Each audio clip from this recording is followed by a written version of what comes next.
नमस्कार दोस्तों। तो उत्तराखंड पर शासन करने वाली कुलिंद शक्ति के बाद क्या हुआ उत्तराखंड के ऊपर, किसने रूल किया? सन 100 या 200 तक के इतिहास को तो हम कुलिंदों के साय में छुपा सकते हैं, मगर उसके बाद क्या कुषाणों ने उत्तराखंड पर रूल किया? और अगर कुषाणों ने उत्तराखंड पर रूल किया तो क्या उसके बाद आने वाली भारत की एक सबसे बड़ी शक्ति के रूप में गुप्त वंश, क्या गुप्तों ने भी इस उत्तराखंड पर रूल किया? जी हाँ, इन सवालों के जवाब यही हैं। हम उत्तराखंड के किसी स्थानीय लोकल राजा के बारे में तब जानकारी एकत्रित नहीं कर पा रहे हैं। इसका मतलब शासन केंद्र से चलता रहा, कुषाणों के टाइम में भी और गुप्तों के टाइम में भी, यानी कि सन 100, 200, 300, 400 ऐसे चलता रहा। हालांकि बीच में नाग आया या कोई और सत्तारूढ़ गद्दी पर बैठा, ज्यादा जानकारियां नहीं स्पष्ट हो पा रही हैं। मगर फिर भी हम ये मानते हैं कि जो भारत में केंद्रीय शक्ति स्थापित थी वो डायरेक्ट उत्तराखंड के प्रभाव में बनी रही। जैसे जब ये कुलिंदों का शासनकाल हम समाप्त मानते हैं तो कुषाणों ने रूल्स किया। हालांकि अमोघबुद्धि में हमने जानने की कोशिश भी की कि अमोघबुद्धि एक स्वतंत्र शासक के तौर पर नजर आता है। अगर आपसे भी पूछा जाए तो अमोघबुद्धि के जो लिपि, जो सिक्के पाए गए थे ना सतलज नदी पर, उनकी जो लिपि थी ना, शैली, वो ब्राह्मी और खरोष्ठी थी। और अमोघबुद्धि के अलावा शायद ही किसी शासक की सिक्कों में ये भाषाएं प्रचलित रही हों या ये लिपि दिखती हो। खरोष्ठी और जो हम बात करें ना, खरोष्ठी और ब्राह्मी लिपि थी इनके सिक्कों में। ब्राह्मी लिपि तो आमतौर पर अन्य कुलिंद शासकों के सिक्कों पर भी रही होगी, ब्राह्मी यहाँ की लोकल लिपि थी। लेकिन खरोष्ठी लिपि के सिक्के मिलने का संकेत था कि कुषाण या पश्चिम भारत से कनेक्शन होना। और वैसे भी अमोघबुद्धि सतलज नदी तक अपने साम्राज्य को विस्तारित कर चुका था, जहां पर प्रभाव था खरोष्ठी लिपि का। वो हम पिछले अध्याय में पढ़ चुके हैं कि कितना विस्तृत वो क्षेत्र कब्जे कर चुके थे कुलिंद। लेकिन हम उसके बाद जानना चाह रहे हैं जो उत्तराखंड में अगली सत्तारूढ़ एक नई पार्टी का हमें जानकारी प्राप्त हो रही है, वो है पौरव। ये कौन है पौरव भाई? हिमालय में रहने वाले ये पौरव वंश की जो हम बात कर रहे हैं, इनकी जानकारी कहां से प्राप्त हो गई? जब हम कह रहे हैं कि गुप्तों के अधीन रहा, वेरी गुड, रहा, कुषाणों के अधीन रहा, चलिए कुषाणों ने लगभग 200 ईस्वी तक या 250 ईस्वी तक भारत पे रूल किया, अंडर में रहा होगा। फिर गुप्त निकल के आए, बीच में हो सकता है नाग या कोई और वंश रहा हो 200 से 300 ईस्वी तक। ज्यादा जानकारी का अभाव है तो नहीं बता पा रहे हैं, है ना। तो 300 ईस्वी के बाद तो फिर गुप्तों का प्रभाव रहा पूरे भारत पर, तो ये टाइम पीरियड गुप्ता डायनेस्टी में निकला। 550 ईस्वी के बाद गुप्ताज भी इंडिया से आउट होने की स्थिति में आ गए थे। स्कंदगुप्त के बाद तो भानुगुप्त या छोटे से राज्य के तौर पर गुप्ता साम्राज्य जाने लगा। 550 ईस्वी के बाद सन 600 में एक बार फिर से उत्तराखंड केंद्रीय शक्ति का अधीन आया, जब हर्षवर्धन थानेश्वर का राजा कन्नौज तक नियंत्रण पाने में कामयाब हुआ। तो पूरे उत्तर भारत पर नर्मदा नदी तक हर्षवर्धन का साम्राज्य था। और हर्षवर्धन के साम्राज्य में एक चीनी यात्री आया था, हुएनसांग। हुएनसांग ने बहुत कुछ लिखा है, हर्षवर्धन के रूलर्स कैसे चलता था, क्या किया करते थे। एक और उनके राइटर्स थे हर्षचरित लिखने वाले बाणभट्ट। तो देखिए, केंद्रीय शक्ति के बाद अब हर्षवर्धन के टाइम में ऐसा हमें जानकारी मिलती है कि उत्तराखंड में तब वर्धन डायनेस्टी के अधीन, यानी हर्षवर्धन के अधीन एक साम्राज्य चल रहा था। वो तब पौरव साम्राज्य कहलाता था, जो उत्तराखंड पर रूल कर रहा था। हुएनसांग ने लिखा है अपनी किताब में, जिस किताब का नाम है पोलो कीमो पुलो। उस किताब में लिखा है कि 667 वर्ग मील की परिधि, वर्ग मील नहीं परिधि, 667 किलोमीटर की परिधि में उत्तराखंड पर कोई रूल कर रहा है। और वो कोई और नहीं, पौरव है। अल्मोड़ा से हमें तालेश्वर नाम जगह से कुछ ताम्रपत्र प्राप्त हुए।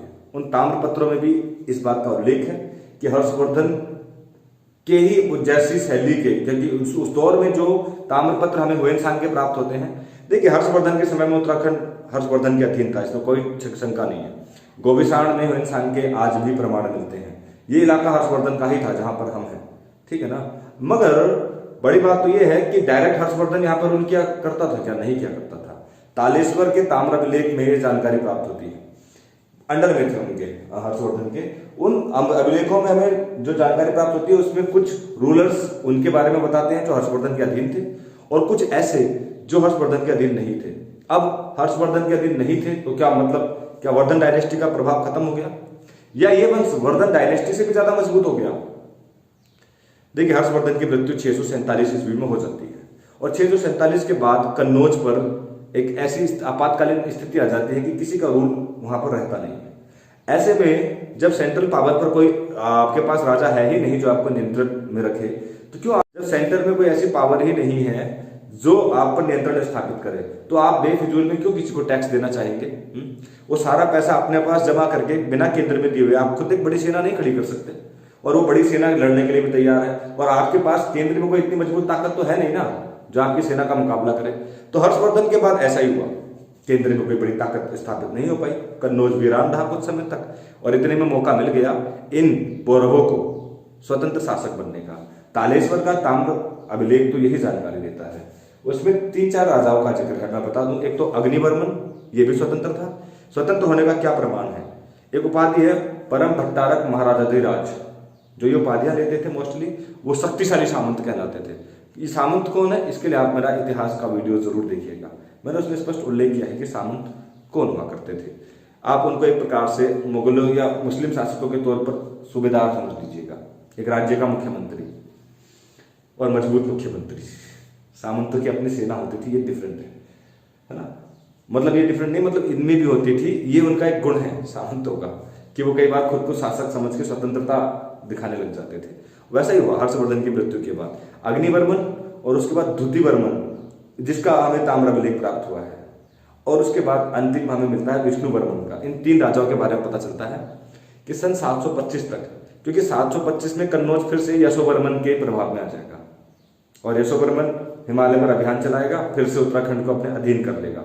तो पौरव आउट, लेकिन 650 से 725 तक ये 3 बंदे अग्निवर्मन, द्युतिवर्मन और विष्णुवर्मन टिक गए हैं, काम चला दिया इन्होंने अपना, उस सत्ता पर पकड़ बना दी है, और उत्तराखंड में स्वतंत्र सत्ता स्थापित करके बता दिया कि अभी कत्यूरियों के आने से पहले हम हैं। तो ये अब यहां पर स्थापित हो चुका है कि कत्यूरियों के आने से पहले और हर्षवर्धन के जाने के बाद, यानी सन 650 और 725 यशोवर्मन है भी कन्नौज पर, तो उत्तराखंड पर प्रभाव भी यशोवर्मन का है। इस दौरान इनका रूल उत्तराखंड पर as a independent, as a स्वतंत्र शासक के तौर पर चलता रहा। देख पा रहे हैं आप, ये सब मैंने लिखा भी है इसमें। अल्मोड़ा का वो तालेश्वर एक जगह है जहां से मिलता है। और इनके शासन में देखिए कोर्ट जो होता था वो महल को बोलते थे, वो महल जहां पर राजा खुद रहा करता था, और उस कोर्ट का जो अधिकारी था ना उसको कोर्ट प्राधिकारी बोलते थे, कोर्ट प्राधिकारी, ठीक। उस महल की रक्षा करने की जिम्मेदारी प्रतिहार, जो उस महल की रक्षा करेगा उसको हम प्रतिहार बोलते थे। ऐसी शब्दावली इन शासन से संबंधित या पुराने इतिहास से संबंधित उत्तराखंड के अक्सर परीक्षाओं में पूछी जाती थी कि प्राचीन काल में कोर्ट किसको बोलते थे या जो भी बोलते थे, ये चीजें। हाँ, और नॉर्मली सेना देखिए आपने पढ़ेंगे आप ऊंट की भी सेना, लेकिन उत्तराखंड में एक वंश को छोड़ करके ऊंट की सेना नहीं मिलेगी आपको। घोड़े, हाथी और पैदल, ये 3 प्रकार की जो सेनाएं थी ये इनके पास भी थी, और तीनों के लिए अलग अलग सेनापति।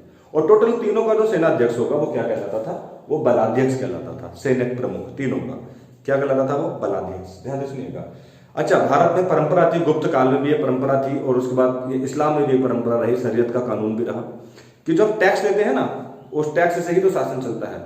जिस साम्राज्य के पास जितने ज्यादा संसाधन होंगे उत्पन्न करने के, प्रोडक्शन के, एग्रीकल्चर उस दौर की सबसे बड़ी ताकत थी। एग्रीकल्चर से जितना ज्यादा प्रोडक्ट वो लेकर के आएगा उतना ज्यादा उत्पादन होगा, वो उतना अमीर होगा। और वो टैक्स जो वो जनता से लेता है ना, अगर जनता के पास अनाज ज्यादा हो रहा है तो वो ज्यादा टैक्स देगी, कम हो रहा है तो फिर आप ले नहीं सकते। ऐसे में साम्राज्य की समृद्धि डिपेंड करती थी वहां की खेती पर, वहां की जमीन पर। इसलिए कई बार दो नदियों के बीच के क्षेत्र को लेकर के लड़ाइयां भी होती थी। पर उत्तराखंड में तो उबड़ खाबड़ जमीन थी, इसलिए यहाँ के राजा इतने शक्तिशाली नहीं थे कि केंद्र सत्ता को चुनौती दें। तो टैक्स जो लिया जाता था ना, वो वही लिया जाता था जो गुप्तों के टाइम पीरियड में लिया जाता था, जो गुप्त लेते थे, जो आमतौर पर सभी भारतीय राजा लेते थे, जो प्रचलन में था। 1/6 1/6 हिस्सा ये अपनी जनता से खेती के बदले टैक्स के रूप में वसूल लिया करते थे, जो उस दौर में ही एक प्रचलित व्यवस्था के तौर पर जाना जाता था। और अगर बात करें पौरवों की प्रमुख इनकम की, तो वहां पर देखिए पहाड़ों में इतनी ज्यादा आप खेती नहीं कर सकते, तो वहां पर इनकी आय का प्रमुख साधन था भूमि कर, जमीन पर टैक्स। आप घर बना के रह रहे हैं तो आप टैक्स दीजिए, आप जिस तरह से रह रहे हैं आप टैक्स दीजिए। किसी भी तरह से पौरव अपनी सत्ता को तो चला पाए, हालांकि इतने अमीर तो नहीं हो सकते आप जब तक आप प्रोडक्शन नहीं करेंगे, मगर जब तक केंद्रीय जो सत्ता है ना वो जब मजबूत नहीं है तो वो पहाड़ों पर टिकने वाले ये साम्राज्य 70 या 75 साल तो काट ही सकते हैं, और काट भी दिए। तो मित्रों, ये था उत्तराखंड का गौरवशाली पौरव राजवंश। इसके बाद नंबर आता है कत्यूरियों का। तो आप इंतजार करिएगा, क्योंकि सन यशोवर्मन के बाद यशोवर्मन से भी कन्नौज छिनने वाला है, कन्नौज कमजोर होने वाला है, और एक बार फिर केंद्रीय शक्ति जैसे ही कमजोर होगी वैसे ही उत्तराखंड में स्थापित होगा एक और नया स्वतंत्र साम्राज्य, और उस स्वतंत्र साम्राज्य का नाम होगा कार्तिकेयपुर या कत्यूरी। तो अब इससे ज्यादा इंतजार नहीं करना पड़ेगा आपको। अगले अध्याय में हम बात करेंगे उत्तराखंड की पहली राजनीतिक और वास्तविक इकाई की हम बात करेंगे, जिसको हम मानते हैं, और वो होगी कत्यूरी। मित्रों, आपको ये वीडियो कैसा लगा हमें जरूर बताइएगा, और अच्छा लगा तो जो करना है करिएगा, यानी कि सब्सक्राइब और शेयर। धन्यवाद।